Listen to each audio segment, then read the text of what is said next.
We are back with some more Ark, the animated series, and today we will be doing a review on episode 2, which will pick up right where we left off on episode 1.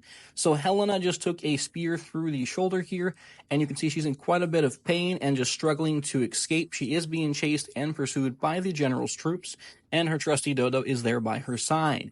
You can see, though, that she actually managed to make it to a camp. What basically happens is she ends up getting saved by a mysterious figure who, at this point in time in the episode, we do not know who it is, but we will find out certainly later. A couple of details to point out here. You notice the campfire looks just like the campfire from the game, which is awesome. In the next scene here, you can also see that the sleeping bag is also reminiscent of what you see in the game. Now, looking here on the fourth scene, you can see that she opens up this notebook. This is the notebook that she stole from the general, and it's supposed to be full of his secrets. However, there's absolutely nothing in here. So she kind of feels a little dumb, because one of the two things that she ended up stealing, the notebook and the artifact, the notebook really has no information in it. Looking at the next scene here, this is great. You actually can see some things pulled directly from the game, so you can look at the berry she's feeding the Dodo and the Parasaur. So you can see the Mejo berry, which is the purple, the Narco berry, the black, the Amar berry, the yellow, the Azul is the blue. So all of the original berries from Ark Survival Evolved. This does not include any of the new berries that were released with Ark Survival Ascended. You can see that now it's her time to eat, and she's looking to try and pick up some fish, and let's just say it does not end up too well. She ends up in the water after her first attempt.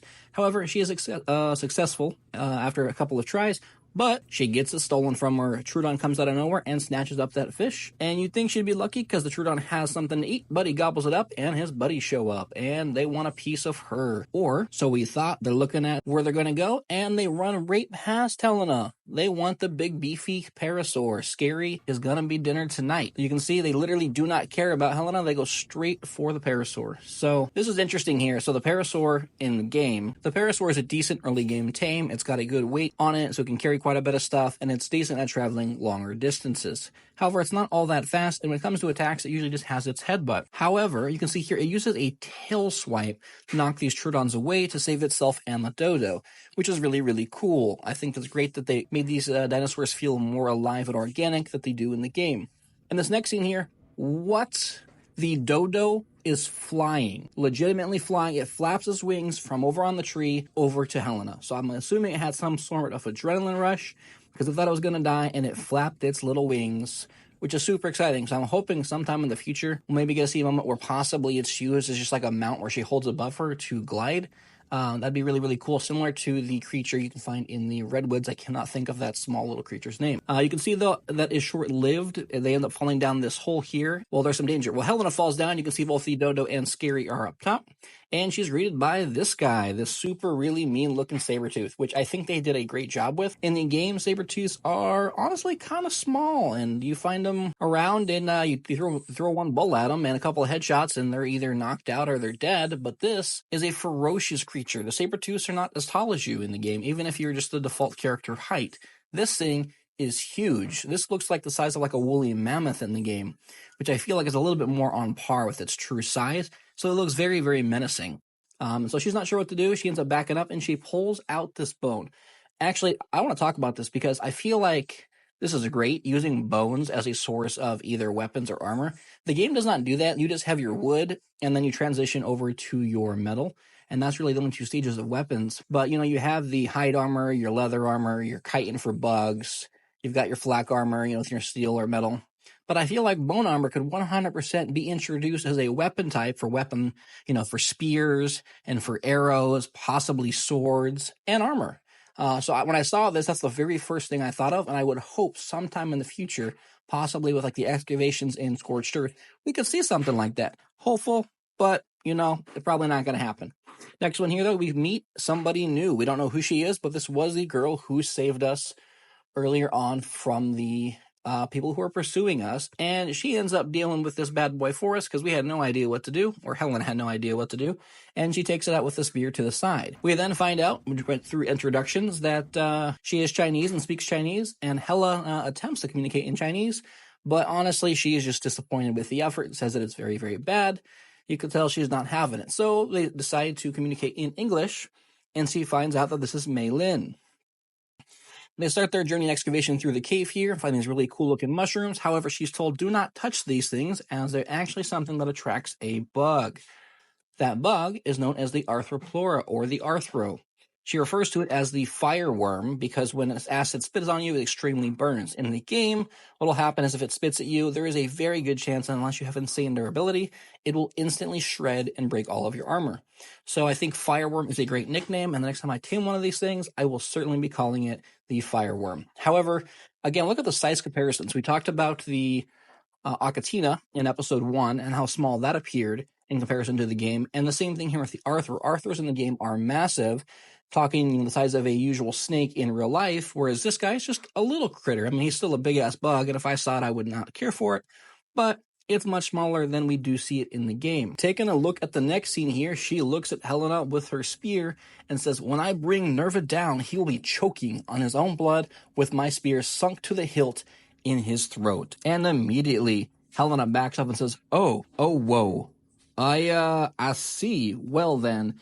So she understood that Maylin was pretty passionate about taking down this general, and so she wanted to keep her distance because she was still quite unsure whether she was friend or foe. She does offer her dinner, though, and throws this creature here and says, "Let's have some dinner."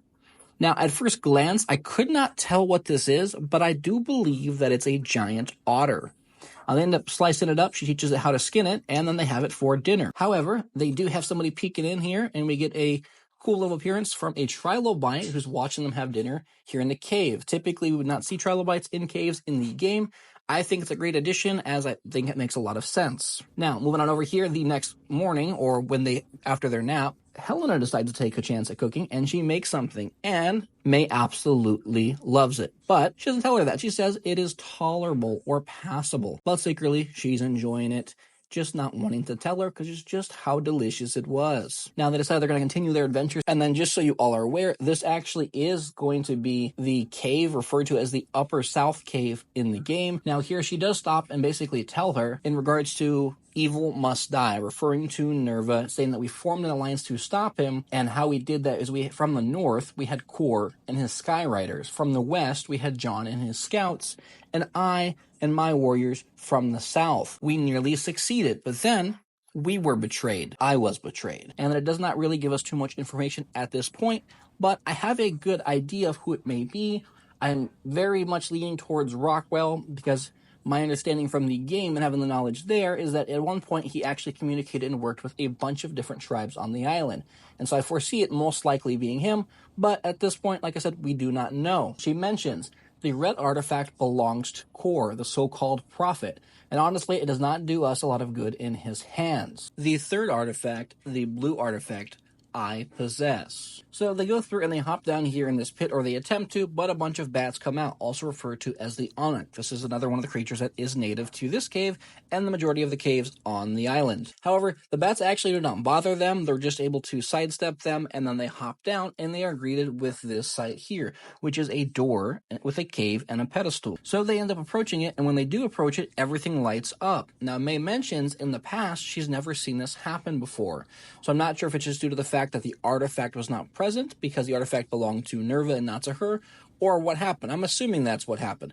But we also see that there's a combination lock on it. May attempts to use the key and nothing opens, but then Helena notices there's a pattern and a sequence you have to follow. So she takes some of the blue mushrooms on the ground and she goes through and uses them as dye, and she writes the numbers to remember the sequence and then inputs them on the artifact. After she does that, she borrows it and takes the artifact directly from May, which left her feeling a little disappointed because she couldn't figure it out on her own, which is why she referred to Helena as a scholar. And then you can see when she puts the sequence in, the artifact changes shape. Now, if we've played the game here, you would know that this actually is the artifact of the Pact, which is interesting because the artifact of the Pact is used to summon the Megapithecus on the island, which again, this is located in the Upper South Cave. You can see that once she uses the artifact as well, it returns to its original shape after it's opened its door, and she's going to put it away. In the game, when you use the artifact, the game actually takes the artifact from you and sacrifices, in a sense, as tribute for a boss battle, leading you to wonder, what are we going to encounter next? And as you walk in here, you can actually see we are greeted with this sight, and immediately, if you've played the game, you know exactly what this is. This is going to be a boss arena And so she walks on in and plays with some stuff, and she realizes it's a trap, and we are greeted with this phase. It is the brood mommy, or the brood mother, and it's looking all sorts of menacing. There's just the two of them here with this big-ass spider, trying to figure out what to do, and May admits she's terrified of spiders, so they have to handle this in a very peculiar way. She tries to slash at it to do some damage to its leg, and basically she immediately gets thrown away and tossed behind her. Now, Helena tries to slide underneath her to get to her, and she's immediately regretted and says, nope, screw this. I'm out. No thank you. However, May comes on back, hops on its back, it sticks a spear right on the top of its butt, but it executes its own moves and pulls a body slam out, leaving her on the ground, and then also knocking away Helena as well with one of its little legs. It immediately traps May with some spider webs. Now that May is trapped, though, the spider is looking directly at Helena and wants to go after her. And while it's trapped, one of these small spiders that you typically find walk on up to try and eat May. But here comes Helena saving the day. I do believe this is actually her first major kill. So this is really, really cool that she ends up saving her because May has already saved her quite a few times. But what's interesting is you can see all of the spiders here are eating this blue goo wherever it may be it on the ground or on other creatures. So it leads you to wonder, what is this blue stuff? So what they do is they see this as an opportunity, and so they throw the blue goo onto the spider, and you can immediately see these smaller spiders latch onto the broodmother and start eating where the blue goo is and eating directly at the spider itself. And you can see through the help of all the different spiders and then May taking a spear, shoving it directly into the top of its skull, they are victorious. After they end up beating the broodmother, immediately their implant changes color to a green color. What's really interesting here is, again, it's the green obelisk. What I told you earlier is this artifact are used to summon the Megapithecus in the video game, so this is different lore-wise than the game itself. Regardless, though, it was an artifact. They use it to summon a boss. They kill the boss. Once they kill the boss, they get a cool upgrade on their implant, and straight out of a video game, literally a chest comes up out of the floor as a reward for vanquishing this boss. And when they open it up, they get this. This is a tech rifle. So, not knowing what to do, they pick it up, and May tries to use it, but she's puzzled because it literally does absolutely nothing. However, Helena picks it up, and she laughs at her because literally May just didn't turn it on. She didn't press the button. So Helena uses it, laughs at her a little bit, and tries it out. However, it had way more punch than she was anticipating, so she flew backwards. However, she blew a hole in the cave, and they were able to find themselves a way out. As they walk out of here, they are greeted with this huge sight of the obelisk. So the obelisk was not present prior to this happening. It actually was created after they managed to beat the broodmother. With this giant-ass thing in the sky, just reflecting literally all across the map, you can see these really great views and just how visible it is. It's going to attract some people. And the first thing that it attracted was Scary and her Dodo. They found their way back. And she was wondering how they managed to do that. This is actually John from the West and his scouts. Another interesting tidbit here, from the west. If you've played Ark Survival Evolved or Ascended, you would know that the green obelisk is actually located in the east, just west of the swamp. She mentioned they are from the west. So unless for some reason they're out scouting in the east, which I doubt it, because Kor's from the north, John's from the west, and May is from the south, meaning most likely Nerva is located in the east. So again, this obelisk is actually in a different location based off of what we know on all the information that we have than what we would see in the game. Again, minor detail, but it is something worth mentioning. And that is where we're going to end off. This is where episode 2 ends. I really hope you guys enjoyed this. I tried to make it a little bit more engageable than the first one. And if you did, please leave a like and consider subscribing for more.